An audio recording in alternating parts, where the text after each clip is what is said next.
This is the story of Brian and his search for his biological father. And let me tell you, this one is part DNA testing, part detective work, and it all comes together in the most unexpected way. My name is Tara Crawford, and I'm a search angel here at DNAngels.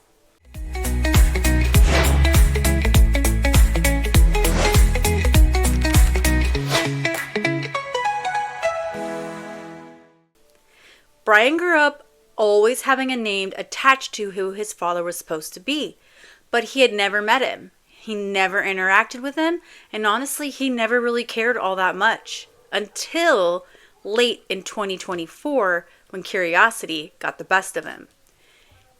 He took an Ancestry DNA test just to see his origins, but what he found was strange. His supposed father's ancestry didn't appear anywhere in his results. And that moment of doubt changed everything.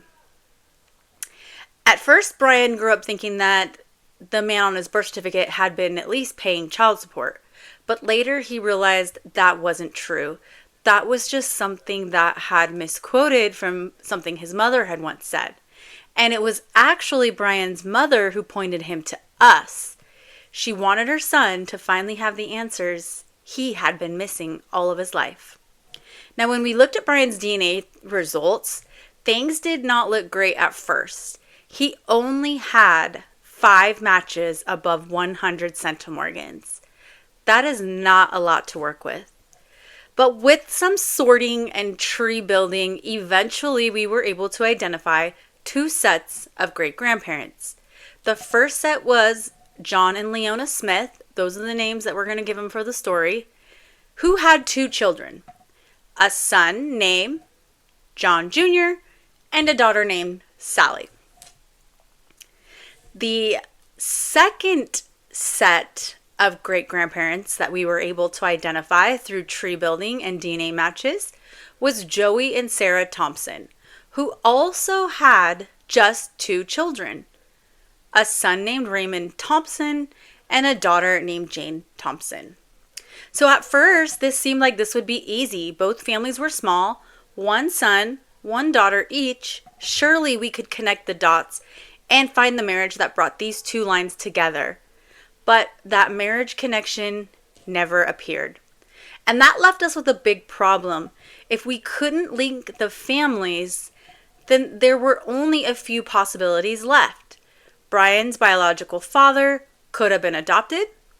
He could have been an NPE himself, non-paternal expected, meaning he may not have known who his own father was, or maybe he was born out of wedlock, which would also explain why these 2 families did not connect the way we expected them to.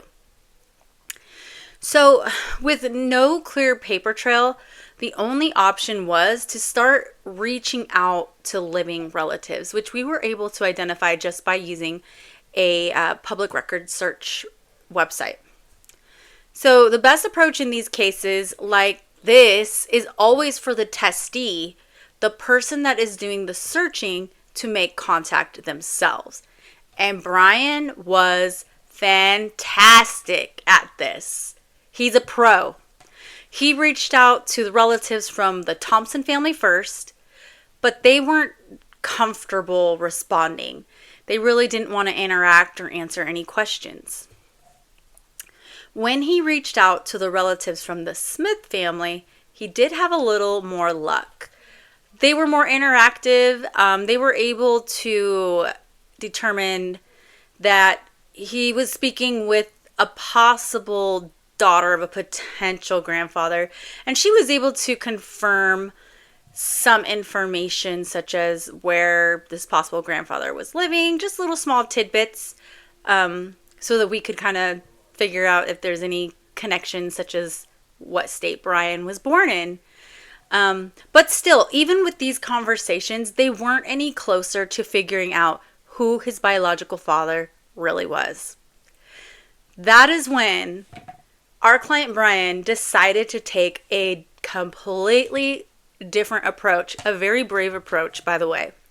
See, Brian actually grew up in the same neighborhood where his mother had once had an interaction with this biological father. Even more interesting, his mother's close friend had dated the roommate of that possible bio dad. So his mom knew the street, his mom knew the players, and with that, Brian, his mom, and her friend decided to go back to the neighborhood and begin knocking on some doors. As they were walking this neighborhood, they ended up bumping into a woman whose son was named Jeffrey. And Jeffrey, he just happened to be the possible bio dad's old roommate. So Brian quickly went through her Facebook, the neighbor that they bumped into, found Jeff, and then started looking through his friend list. And that's when he saw somebody with a familiar name, and we're going to call him Tom. Now here's where it all comes together. Brian's mom's friend remembered dating Jeff, and she remembered that Brian's mom had interacted with Jeff's roommate at the time, and when they spoke with Jeff's mom, she confirmed it. Tom had been Jeff's roommate. So Tom became the best candidate for Brian's biological father. But there's still work to do. Because when we build out Tom's family tree, it just doesn't connect to the DNA matches that we have. So Brian ends up finding Tom's Facebook page and sent him a message. Days went by without a response, and then finally Tom responded. And what he revealed absolutely changes everything. Everything's going to make sense now. Tom told Brian that he was adopted. And here is the twist.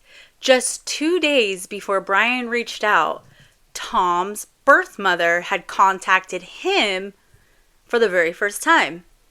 And guess who his mother is? Sally Smith, the daughter of John and Leona Smith. And his father, Raymond Thompson, the son of Joey and Sarah Thompson. That confirmed it. Tom was Brian's biological father. So we were curious, what got Sally Smith to reach out to Tom just days before Brian does? Did she feel the pressure from the phone calls that were coming in, the conversations that began circling? She just kind of felt like, okay, now's my time. I need to go ahead and reach out to my biological son that I'd placed for adoption. So now Brian and Tom finally connect. And guess what? It was instant. They shared the same humor, the same personality, the same energy. Tom was open, receptive, and welcoming. And what started with just a little bit of curiosity in a DNA test turned into a journey of family trees, outreach, neighborhood detective work, and an incredible twist of fate. And in the end, all the missing pieces finally came together. So this is a story that reminds us, sometimes DNA is the key to solving the mystery, but other times it's the detective work that fills in the gaps. So if you enjoyed this story, let's drop those blue hearts in the comments just to celebrate that Tom and Brian are having a successful reunion. And if you are also having a DNA surprise and you'd love some assistance, reach out to us at DNAngels.org. We never charge to find a biological parent.